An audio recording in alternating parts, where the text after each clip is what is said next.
Now, in terms of the psychological part of it, because most of the time you'd find that, especially in some communities, this, I mean, as young as, like you said, 9 months, they are subjected to FGM. But then again, other communities would go, like, let's say 9, 10 years, you know, and older. And of course, these girls, most of them do not want to go through it. Most of them are coerced, you know, to go through it. So in terms of what happens in, you know, their minds when someone comes, let's say, and tells you, well, you know, you're supposed to undergo the cut so that, one, either you mature up, or two, well, you get married. So in terms of the psychological aspect of it, check us through what happens to someone's mind.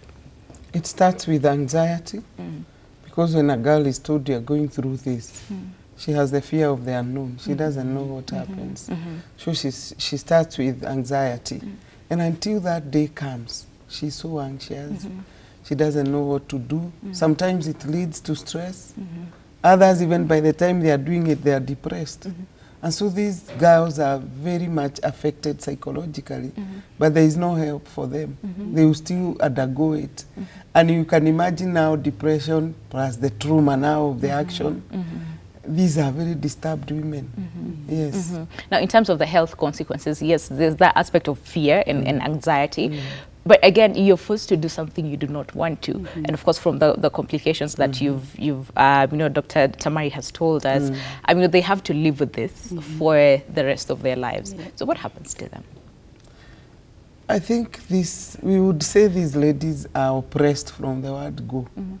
And it is like they have accepted to live with it, and they have coped with it, though you can see they are disturbed.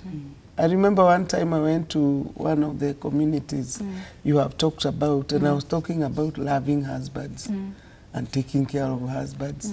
And I got shocked that they told me, one tribe asked me, how do we love them? Where do we love them? And I asked them why.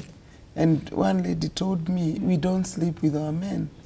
You sleep around the fireplace on a kagunia or a mattress.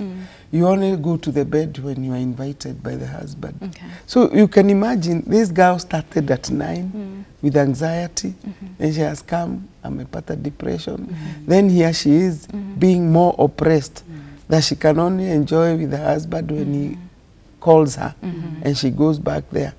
I saw them even weeping that time. They were crying, asking me, what am I telling them? And I felt it. But what